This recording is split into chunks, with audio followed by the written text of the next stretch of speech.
Attention! This makes absolutely no sense.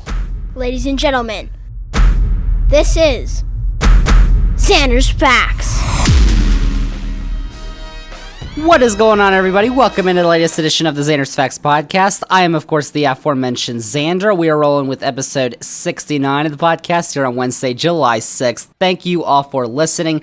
And remember, if you like the Zander's Facts podcast, if you think you're going to like the facts on this week's episode, which I promise you will, remember to follow this podcast, download this episode 69, rate the podcast, review the podcast, then go on all your socials, Twitter, Facebook, Instagram, TikTok, Zander's Facts, that's Zander with a Z, and most importantly, remember to tell all your friends, spread the facts, Zander's Facts Podcast, tell all your friends. And also remember to tell your friends about everything else we got going on Zander's Facts, including the YouTube channel, which you should check out because Zander's Facts is releasing all our new episodes on YouTube. You can watch with a nice background, very nice. Check out the YouTube channel. You can check out the link tree, which is linked in this episode's description below, so you can find everything Zander's Facts related, every single link you need, including for Zander's Weekend Facts, which comes out every Sunday morning, and you can sign up to get it in your inbox, including last week's edition, which was about UCLA and USC going to the Big Ten. If you didn't know,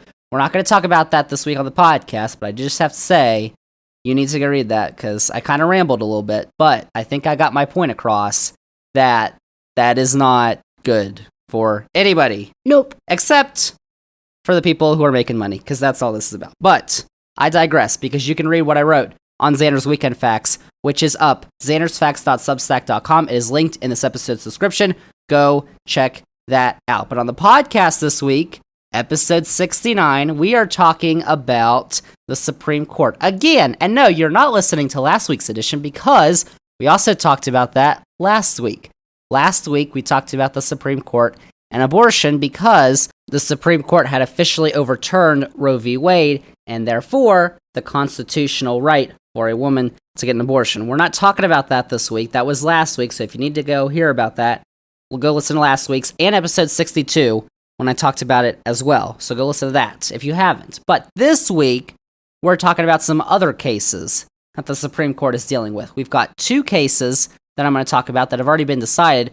One case, which is probably the most important of all of them, which you're like, Zander, please, abortion, very important. But this may be even more important. Seriously? Which has not been decided yet. So we're going to talk about that. So last week, we talked about abortion and how it's no longer constitutionally protected, so that red states across the country have been passing abortion bans and heavy restrictions. We talked about that last week. This week, we are going to look into some other cases that the Supreme Court has been taking up, specifically 3 cases, 2 that's been already decided upon, and 1 that's going to be heard in the fall. And obviously, abortion is a critical issue, but you're going to want to know about these cases too, because they're pretty important. So let's start with the 2 cases that the court decided last week. And the first case that I'm talking about is West Virginia versus the Environmental Protection Agency, the EPA.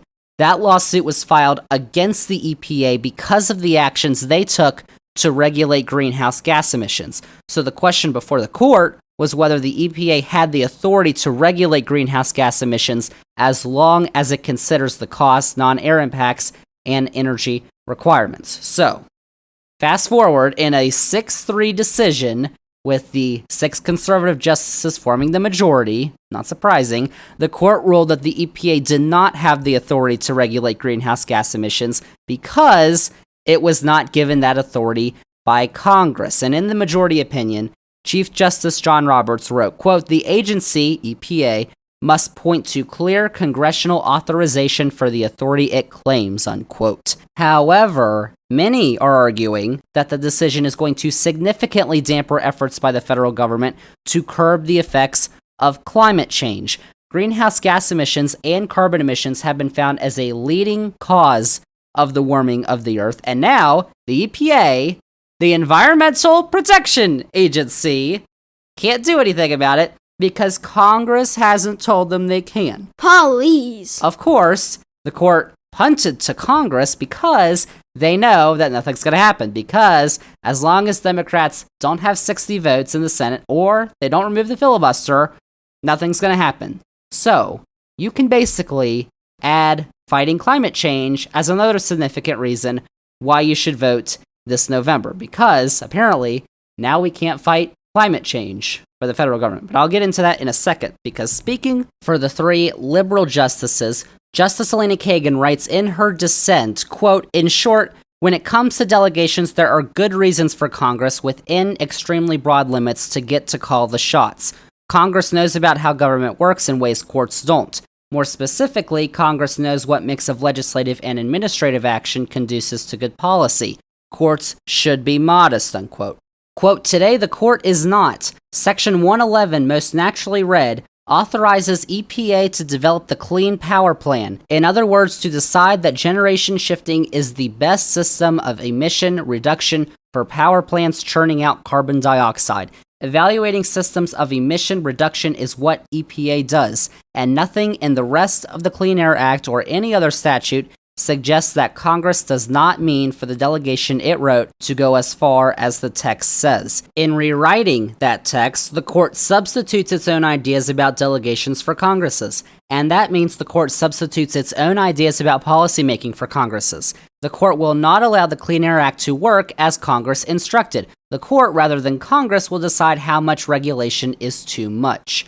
The subject matter of the regulation here makes the court's intervention all the more troubling. Whatever else this court may know about, it does not have a clue about how to address climate change. And let's state the obvious. The stakes here are high. Yet the court today prevents congressionally authorized agency action to curb power plants' carbon dioxide emissions. The court appoints itself, instead of Congress or the expert agency, the decision maker on climate policy. I cannot think of many things more frightening. I dissent," unquote. Need some ice for that sick burn? Basically, there were a lot of terms you probably don't know about, including Clean Air Act and Section 111. Section 111 is a section of the Clean Air Act which passed Congress back in 1963 by an overwhelming majority.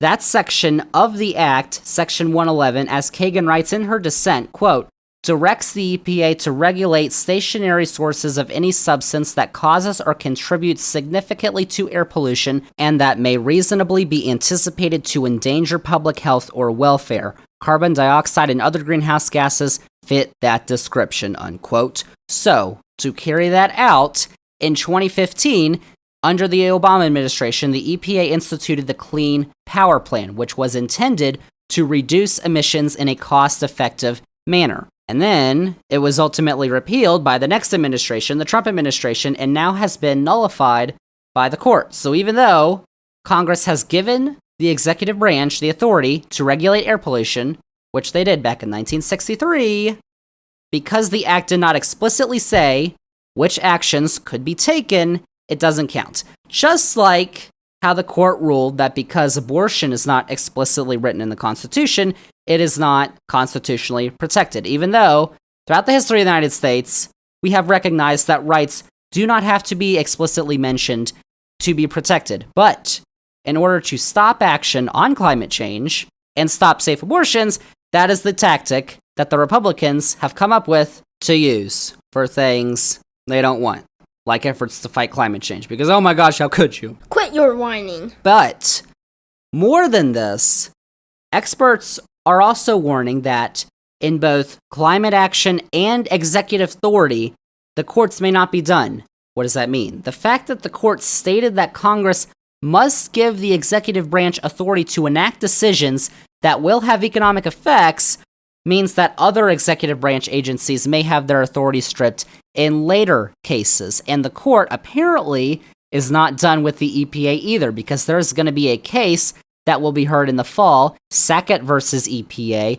in a challenge to the Clean Water Act, which was passed by President Nixon in 1972. In that case, the court could rule that the EPA overstepped its authority when regulating wetlands and waterways in the US. Because, I mean, of course, who doesn't want more garbage and pollution in natural habitats? Like, what is wrong with you, EPA? Why can't we put garbage in the water where the fish live? and other animals. Like, seriously, come on. Why would they do this to us? Government overreach. These are not Zander's facts. Talk about, though, 50 years of precedent on women's rights being overruled. The court now wants to overrule 50 years of precedent regarding keeping our environment clean. And this time, it's pretty clear that big oil and fossil fuel companies are deep in the pockets of conservatives, including those on the court. Because you know who doesn't want to keep the environment clean right now? The fossil fuel companies, the big oil companies, because they make a lot of money by polluting the environment. Evil! But in regards to the West Virginia v. EPA decision, Democrats like President Biden disagreed with the decision, surprisingly, with Biden saying it was a, quote, devastating decision, unquote, that, quote, risks damaging our nation's ability to keep our air clean and combat climate change, unquote. However, conservatives, like our guy, Mr. Turtle, Senate Minority Leader Mitch McConnell, applauded the decision. Wow. And Katie Tubb, a research fellow at the conservative think tank Heritage Foundation, said, quote, many on the left want the EPA to regulate emissions to achieve a radical climate agenda. But it matters in this country who makes those decisions. From my perspective, it is important that American representatives are the ones, rather than unelected bureaucrats in the EPA, unquote. Wow. A radical climate agenda. How could the liberal Democrats do this to us? Radical climate agenda? How could there be such a thing? I know, it's terrible. Keeping the air clean, making sure the earth doesn't warm too much, that is pretty radical. Man, that was rough. Ultimately, though, the court did allow the EPA to still regulate carbon emissions coming from power plants, but not by forcing utility companies to shift from coal to renewable energy. Because, you know, shifting from coal to solar, wind, hydro, even nuclear would be better. But no, we can't do that. However, the action the court took is pretty clear. To discredit radical agenda, apparently, democratic efforts to curb the effects of climate change, while there are still those on the right who do not believe that climate change exists, don't believe the science. You know, the same people who don't believe in the COVID vaccines, I guess. So, that's one case I want to talk about, because you're like, Zander, good grief, those people are stupid. Are you stupid? Well, just wait, because the next case involves the court relaxing gun restrictions, because that's what we need right now, more guns. There was another case the court decided 2 weeks ago that involves gun rights. This case, the New York State Rifle and Pistol Association versus Bruin, looked at a New York State law that required individuals seeking a concealed carry permit to provide a special need for self-protection. So basically, you couldn't just get a concealed carry permit, you had to provide a legitimate reason for why you need one for self-protection. So basically, the question that was before the court was, does New York's law requiring that applicants for unrestricted concealed carry licenses demonstrate a special need for self-defense violate the Second Amendment? Well, apparently, in yet another 6-3 decision, you know where this is going, the 6 conservatives formed the majority, the court ruled that the New York law was unconstitutional because it did violate the Second Amendment. In the majority opinion, Justice Clarence Thomas writes, quote, the Second and 14th Amendments protect an individual's right to carry a handgun for self-defense outside the home, unquote. He also writes, quote, the constitutional right to bear arms in public for self-defense is not a second-class right, subject to an entirely different body of rules than the other Bill of Rights guarantees. We know of no other constitutional right that an individual may exercise only after demonstrating to government officers some special need, unquote. Wow, so ultimately, the decision overturns a law that has been in effect in some capacity in the state of New York since 1905, over 100 years. Thomas argues about the constitutional right to bear arms in public for self-defense, but where exactly in the Constitution does it say that? Because once again, I will read you the Second Amendment, as I have done many times on this podcast. It's not very long. Quote, a well-regulated militia being necessary to the security of a free state, the right of the people to keep and bear arms shall not be infringed, unquote. So you've got bear arms, which he said, Clarence, but for self-defense purposes, that is not there. And even if it was, remember the part at the beginning which they kind of like to go over, just skip over a little bit. Well-regulated militia. Remember that part. Huh. Wouldn't this regulation probably qualify under that purpose? It's so interesting to me how the court interprets self-defense in this case, but does not interpret abortion under the right to privacy or equal protection, or apparently the right to regulate climate, even though those aren't explicitly stated either, just like self-defense. But they do think, oh my gosh. So, in fact, Thomas's opinion only mentions well-regulated militia once, and that is to argue against a dissent in the DC v. Heller case that overturned a DC ban on handguns in 2008, the District of Columbia. That case was a 5-4 decision, with, of course, the conservatives making the majority. The liberals formed the minority back in 2008. But let's give him credit, Thomas, because he also mentions the 14th Amendment. Let's see if self-defense is mentioned there. Now, the 14th Amendment is a lot longer, but I am going to read it to you. It's got 5 sections, which I will read to you. Story time! Section 1, quote, all persons born or naturalized in the United States and subject to the jurisdiction thereof are citizens of the United States and of the state wherein they reside. No state shall make or enforce any law which shall abridge the privileges or immunities of citizens of the United States, nor shall any state deprive any person of life, liberty, or property without due process of the law, nor deny to any person within its jurisdiction the equal protection of the laws, unquote. Section 2, quote, representatives shall be apportioned among the several states according to their respective numbers, counting the whole number of persons in each state, excluding Indians not taxed, but when the right to vote at any election for the choice of electors for President and Vice President of the United States, representatives in Congress, the executive and judicial officers of a state, or the members of the legislature thereof, is denied to any of the male inhabitants of such state being 21 years of age and citizens of the United States, or in any way abridged except for participation in rebellion or other crime, the basis of representation therein shall be reduced in the proportion which the number of such male citizens shall bear to the whole number of male citizens 21 years of age in such state, unquote. Obviously, it's been amended because the voting age is now 18, not 21. Section 3, quote, no person shall be a senator or representative in Congress or elector of president and vice president or hold any office, civil or military, under the United States or under any state who, having previously taken an oath as a member of Congress or as an officer of the United States or as a member of any state legislature or as an executive or judicial officer of any state to support the Constitution of the United States, shall have engaged in insurrection or rebellion against the same, or given aid to comfort to the enemies thereof, but Congress may, by a vote of 2/3 of each house, remove such disability, unquote.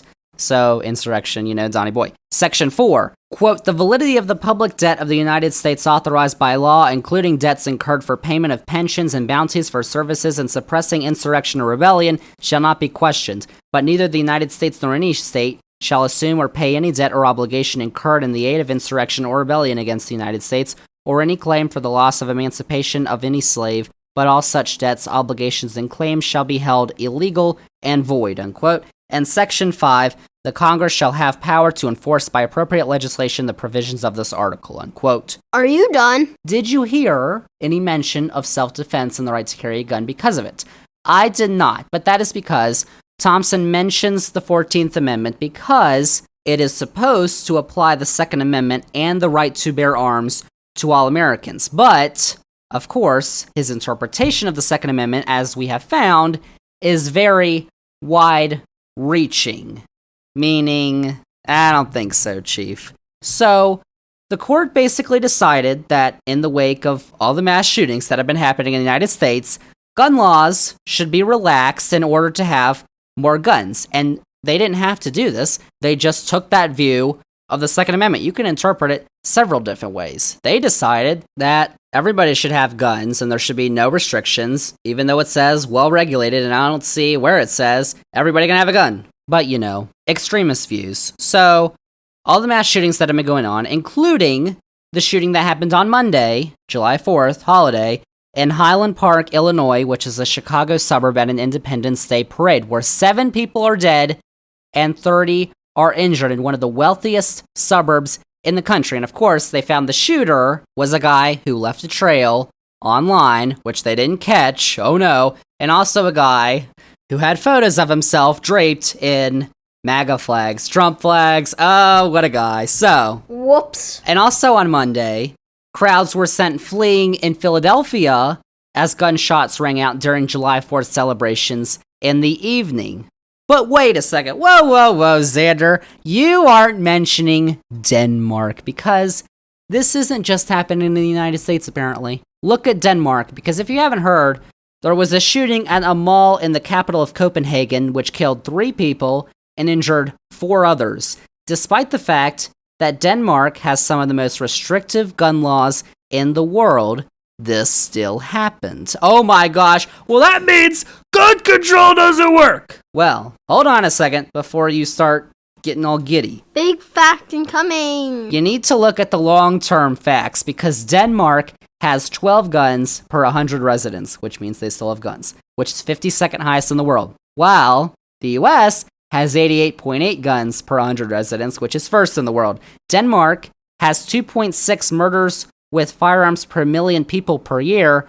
The US has 32.57, but those numbers, even though they're statistical facts, have not stopped Republicans from attacking gun control measures, including everyone's favorite Congresswoman, Lauren Boebert, tweeting, quote, "There was just a mass shooting in Denmark, a country with some of the strictest gun laws in Europe. It's time to admit that gun laws do not stop mass shootings," unquote. Well, let's just say Lauren might not have been looking at the general statistics and facts. I think Lauren needs to listen to Zander's facts, because gun laws do, in fact, stop mass shootings. How? Because of the numbers I just showed you. And also, there have been now over 300 mass shootings where 4 or more people were shot or killed in the US this year. We're in July, and that was the only one that has happened in Denmark this year. So over 300 to 1. And Denmark's population is very small. So when we look in regards to population, the US has 3.964 gun violence deaths per 100,000 people. So this takes into differences of population into account. Denmark sits at 0.141, which is a lot smaller. Last year, there were 39 murders in Denmark, the entire country, about 5.5 million people. But in the state of Colorado, where Boebert is from, which has about the same population, there were 364. And Denmark's population is actually slightly higher. So Too many facts. the stupidity continues. And I guess that the only mistake that Denmark made was that there actually were guns in the country. So their gun laws apparently didn't go far enough. We'll see what happens there. But it is clear, as of the numbers I just showed you, but it happened in Denmark! No, I just told you. While gun deaths still occur in countries like Denmark, they are not even close when taking in population differences into account even than the US. And yet, the Supreme Court has ruled that we should have more guns because they have incorrectly interpreted the Second Amendment to prohibiting restrictions on guns. Well, I don't think it says that. I think it actually says the opposite, well regulated, but you know. Oh my gosh, freedoms! The fact is, if this is how the Supreme Court interprets the Constitution, then congressional action and voting for Democrats against those crazy nut jobs may not be enough, because it is clear that the conservative justices on the court who are voting for this stuff are literally endangering people in this country. And this isn't the only instance I can point to. Remember that the Supreme Court is now allowing states to criminalize abortion, which will endanger many women across the country, and is now allowing big oil companies to pollute as much as they wish, damaging our health and future. But also, in another case that was decided very recently, where the Supreme Court declined to hear a religious liberty challenge to New York's COVID-19 vaccine mandate, Justice Clarence Thomas wrote in a dissenting opinion that, quote, "They object on religious grounds to all available COVID-19 vaccines because they were developed using cell lines derived from aborted children," unquote. What? I am not making that up. He actually wrote that. And just, if you were curious, That is not true. It actually came from a Supreme Court justice in an official dissent. Like, whoa. That same justice, who, by the way, is married to someone who pressured Trump officials to overturn the results of the 2020 election, which we know because the January 6th committee has their text messages. And yet, I have another example of why the court needs to be constrained. You heard about all of those, but now here's the big one. This is the one that I was talking about that we are now getting to. Here we go. Oh my gosh, this one blows the other ones out of the water. No, the biggest threat to the country as a whole may be in a case that hasn't even been heard yet. And no, I am not talking about Clarence Thomas's attacks on contraceptives, even though the court could be poised to restrict Plan B and birth control, just so you know. We talked about that previous podcast. No, the case I'm talking about is Moore v. Harper, which you probably haven't heard of. It's a suit brought by Republicans in the North Carolina General Assembly.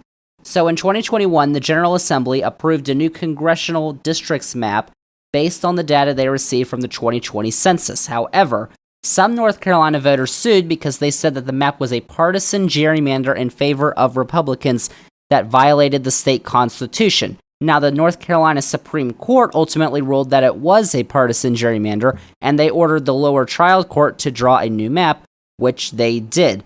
That case was decided on February 14th of this year, but Republican state legislators in North Carolina filed an emergency appeal with the U.S. Supreme Court on February 22nd, asking the court to halt the North Carolina Supreme Court's order until the Supreme Court of the United States was able to review the case. That request was ultimately denied, but a petition for a writ of certiorari in the case was filed on March 17th by Timothy Moore, the Speaker of the North Carolina House of Representatives. Now, basically, a writ of certiorari is basically a petition for the court to review a case. So basically a petition, but a fancy word. Fact nugget. But the Supreme Court then granted that review late last month, and it will be heard before the court this fall. The question that the court will be answering is, quote, whether a state's judicial branch may nullify the regulations governing the manner of holding elections for senators and representatives prescribed by the legislature thereof, and replace them with regulations of the state's own devising based on vague state constitutional provisions purportedly vesting the state judiciary with power to prescribe whatever rules it deems appropriate to ensure a fair or free election, unquote.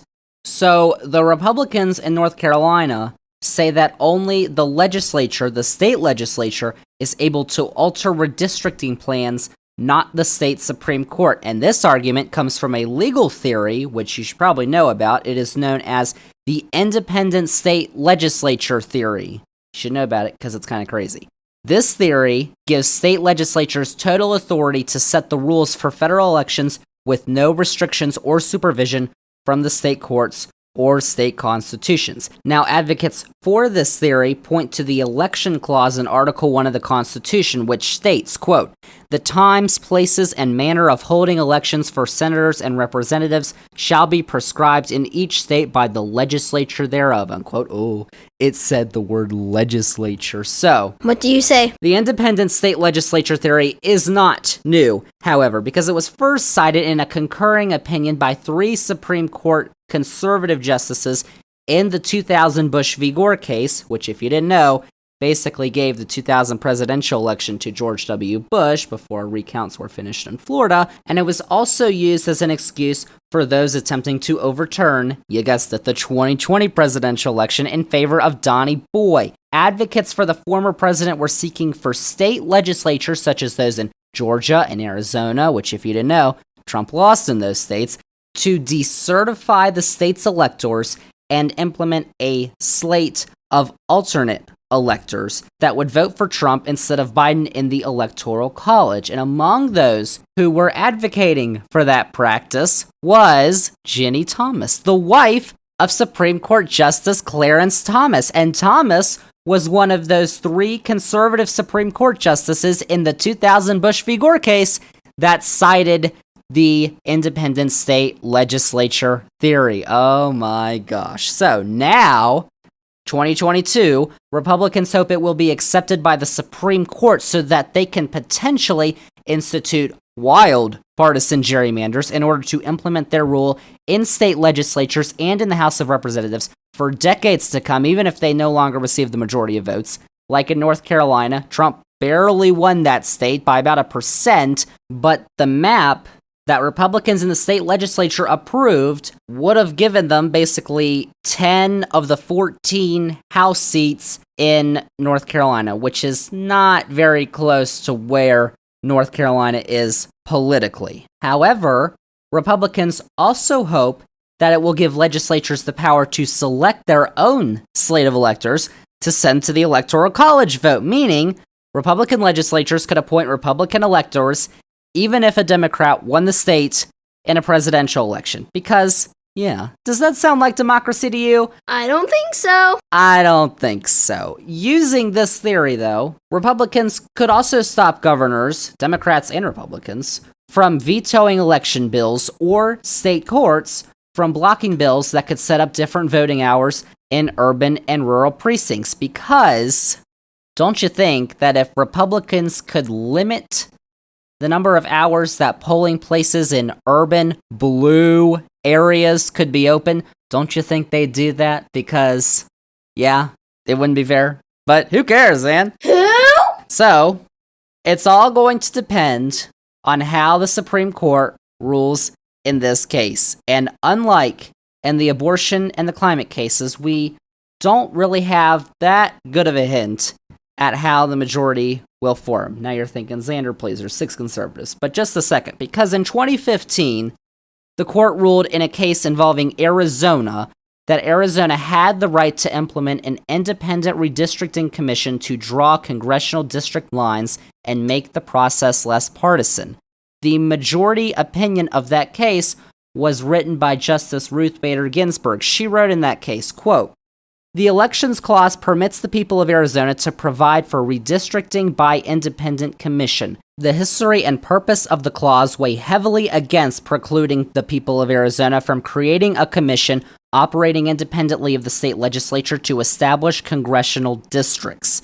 Such preclusion would also run up against the Constitution's animating principle that the people themselves are the originating source of all the powers of government. The dominant purpose of the Elections Clause, the historical record bears out, was to empower Congress to override state election rules, not to restrict the way states enact legislation. Ratification arguments in support of congressional oversight focuses on potential abuses by state politicians, but the legislative processes by which the states could exercise their initiating role in regulating congressional elections occasion to no debate. There is no suggestion that the Election Clause, by specifying the legislature thereof, required assignment of congressional redistricting authority to the state's representative body," unquote. Oh my gosh, I love me a good RBG opinion. But basically saying the term legislature for all of the history of this nation and the Elections Clause does not exactly mean the state legislature. Oh my gosh, we're not interpreting the Constitution literally anymore? Kind of changes. So, there was also a case, though, in 2019 that asked the Supreme Court to intervene to stop a partisan gerrymander in a state. And the court, in a 5-4 decision, declined to do so because they said that federal courts did not have the authority to handle claims of illegal partisan gerrymandering, but that the state courts did have that authority. That was the majority opinion that was written by Chief Justice John Roberts. Now, of course, the court looks differently than it did in 2015 and 2019 when there were 5 conservatives, 4 liberals. There's now 6 conservatives and 3 liberals, and 4 of the 6 conservatives have expressed a willingness to look at the independent state legislature theory. Those justices, Samuel Alito, Clarence Thomas, Neil Gorsuch, and Brett Kavanaugh. And it doesn't appear likely that Chief Justice John Roberts is going to backtrack from his 2019 opinion and go forward with any of these conservatives, which leaves the likely swing vote as Justice Amy Coney Barrett. Uh-oh. Oh no. Well, I guess you're right. I guess this is over. Handmaid's Tale girl. We'll see about that. But yeah, that's basically where we are right now, and I probably don't need to tell you what's going to happen if the court decided to rule in favor of the North Carolina Republicans. But I'm going to anyway, because some of you may not know. It would be an absolute disaster Chill out. for American democracy. We're not just talking about overturning 50 years of precedent in regards to abortion or climate. We're talking about overturning precedents ever since this nation was founded. Because as Ruth Bader Ginsburg said in her 2015 opinion, it has never been found by the nation's highest court that the Elections Clause of Article 1 of the Constitution specifically requires only state legislatures to enact federal election laws. Since the birth of this nation, that clause, that article, has never been interpreted in that way. But, I mean, if it can help the Republicans out, I mean, I'm sure they could do that. I mean, if the Republicans need to get their way, then I guess they'll interpret it the way that they please. So, now, they want a literal reading of the Constitution. Legislature can be defined many different ways, but they're going to define it that way. Like, there's no mention of abortion. They read that literally. But there also isn't any mention of self-defense in public regarding guns. But they interpreted it that way. So, basically, just a pick and choose game here with this court, which I basically said last week when we were talking about abortion and all the other cases, which is pretty dangerous. The Supreme Court just looking at whatever, deciding, oh, that means that. That means that. Oh, we can take that literally. Oh, that's, we take it that, can't take that literally. And just do whatever they want, which is not good for any of those cases. But this would be the absolute worst attack yet on our country and democracy in the United States. Zander, please be quiet. You're just fear-mongering. You have no clue. Stinger. I do have a clue, because I did the research and I have all the facts. This would allow state legislatures, which have already been found in many states to be heavily gerrymandered, to have sole authority over how federal elections are held in states, and could allow these state legislatures to appoint electors for the candidate of their choosing, no matter if they have won the most votes in a state or not. Now, I don't know if you know this or not, but that is literally the definition of anti-democratic.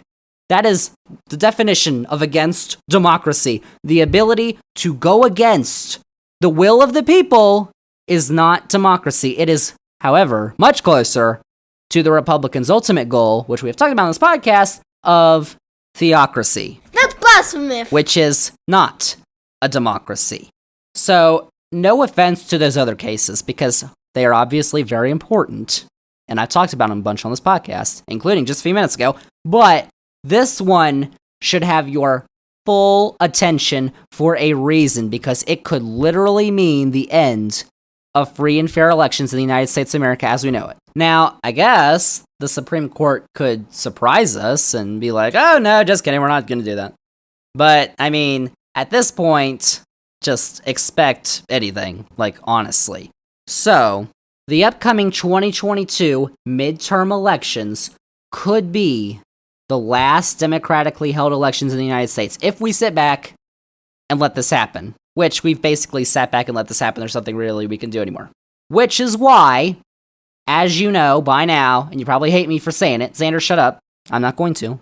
But you gotta vote this year if you are a U.S. citizen, and you will be at least 18 years of age on Election Day, which is November 8th, 2022. Zander, you've already told me this. I don't need to hear it anymore. I know, but it's very important that you actually listen to Zander for once, because I got a lot of facts. But also, we've got one party that is literally attempting, in plain sight, as I have just described, if you need an example, rewind the podcast a couple minutes, to be able to overturn the results of elections that don't go their way. Because they refuse to budge from their far-right, unpopular positions that are losing support from the American electorate. You think that banning abortions in states is popular? Not really. Even in states where they're doing it. Do you think that getting rid of contraceptives, birth control is popular? No. Do you think that stopping the EPA from stopping big oil companies from polluting all they want is popular? No. Like, none of these things that they're doing are popular. That's facts. But they know that, which is why they're doing this. And I think you know which party I'm talking about. So, this podcast comes out on July 6th. I said Election Day is November 8th.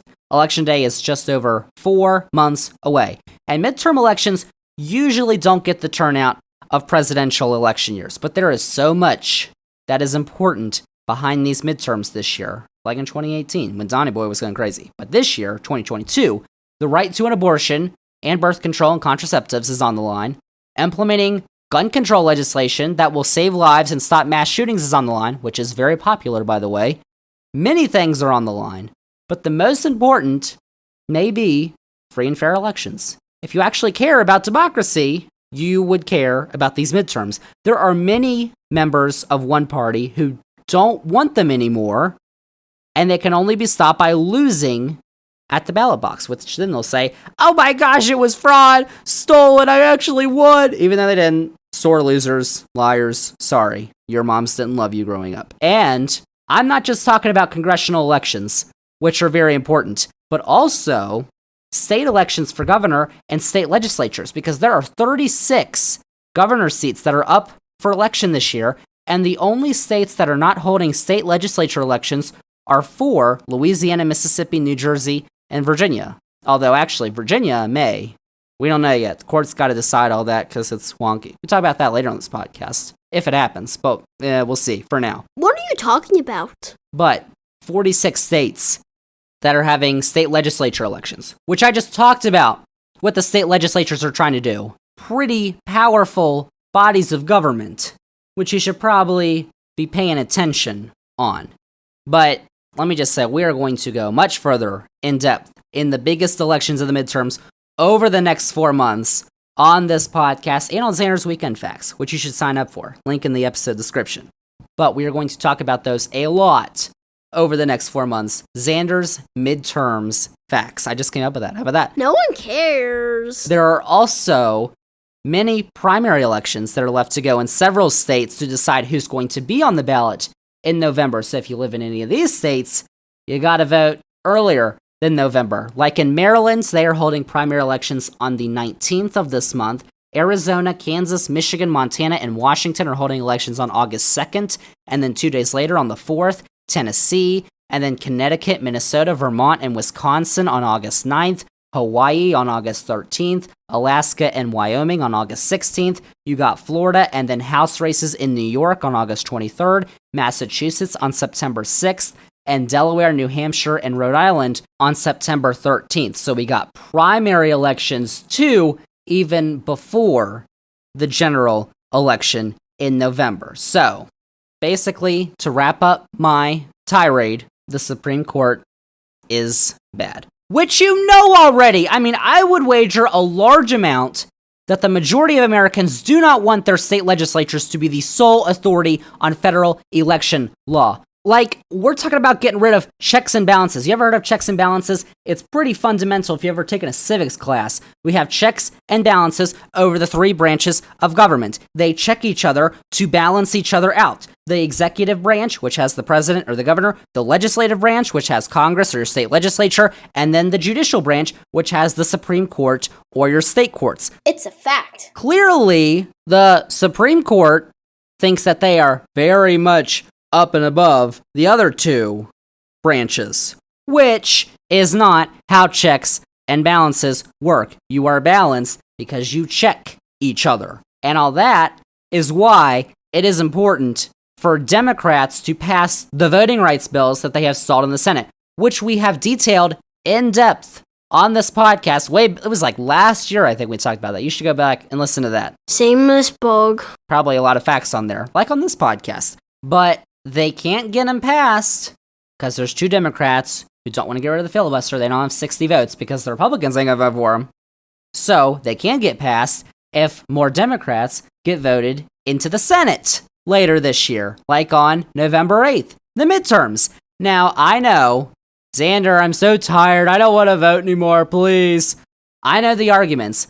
Democrats don't do anything, so why should we vote for them? Which is actually a popular sentiment, I would say, among many progressives and those firmly on the left. And I get it, because let me just tell you something. Democrats, the Democratic Party is not the greatest thing ever. Like, we can all agree on that. Like, seriously, I do wish, which I have expressed the sentiment on my podcast, that we had a system that allowed for many parties, like in Europe. I think the two-party system is what has gotten us here. It's terrible. And we need to get rid of it, like, as fast as possible. So we can vote for parties like, the Zander's Facts Party. Oh my gosh. Oh, yay. I should start my own party. The Zander's Facts Party. Only facts. That's our platform. All facts. And everybody would vote for us. Write us in. Don't write in, though, this year, because you kind of have to vote for someone. Like, that takes away votes. Don't do that. Unless you're going to vote for a Republican, then you can write in Zander's Facts. But otherwise, like, don't do it this year. But we got to start the Zander's Facts Party movement. Like, seriously, Zander's Facts should be its own party. But for the time being, we have to deal with what we have. And that means making a choice between a Democrat who probably wants free and fair elections and a Republican who, maybe not, but probably doesn't want free and fair elections and would love it if the Supreme Court ruled in favor of the North Carolina Republicans in that case. And the sentiment that both are just as bad, both are terrible, which is kind of true, but that's what brought us 2016 and has put us into this mess. Like, honestly, do you think that in 2016, if Hillary Clinton was elected, we would be talking about the overturning of Roe v. Wade and the end of free and fair elections right now? Probably not, because Hillary Clinton would have appointed those 3 Supreme Court justices, not Donnie Boy, which has gotten us into this mess in the first place. It's the truth. And Democrats appeared to learn from their mistakes in 2016, in 2018, and 2020, but a bunch of Democrats, a bunch of people who would vote Democrat, are now tuning out after Donnie Boy. But listen, people, Donnie Boy, Trumpety Boy, is not gone yet. He hasn't been charged yet for the insurrection, although, I mean, we'll see. And he's reportedly planning on launching his next campaign for president later this summer, which hopefully energizes the Democrats. But now is not the time to get complacent, because it is the time to exercise our rights as Americans and actually vote for people who want democracy. Oh my gosh. Wouldn't that be such a radical idea? The liberal, radical climate agenda. Isn't it terrible? So the only chance to stop the backward slide put in place by the Supreme Court is by voting in November. Make sure you got all your plans all ready to go and vote for the Zander's Facts Party. Even though, maybe not this year. But next time, vote for the Zander's Facts Party, because that's going to be a thing. Hopefully. We'll see. Debatable. Zander's Facts Party and podcast. But that is basically what I've got on the Supreme Court. A lot to talk about with them, because they're doing some wild stuff, which you probably just learned about now. But hopefully now you know, and now you're like, bro.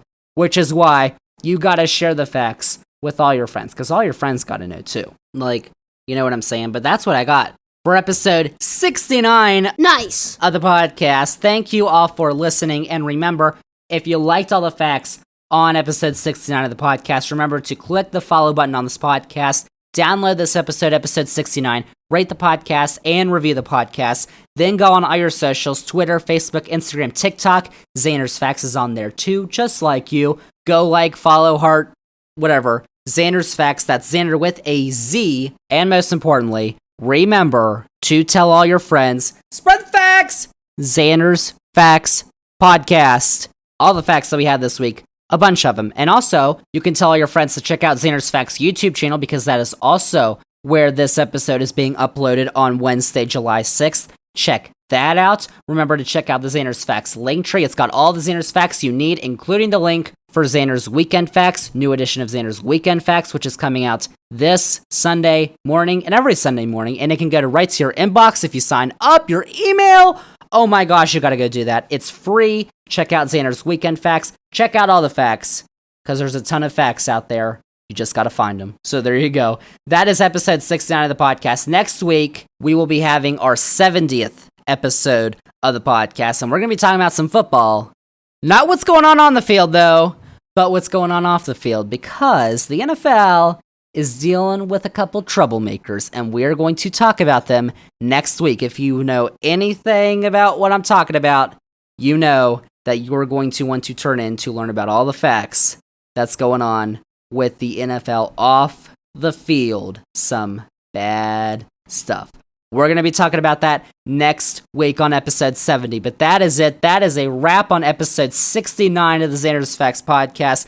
Thank you all for listening, and we'll see y'all with episode 70 next week.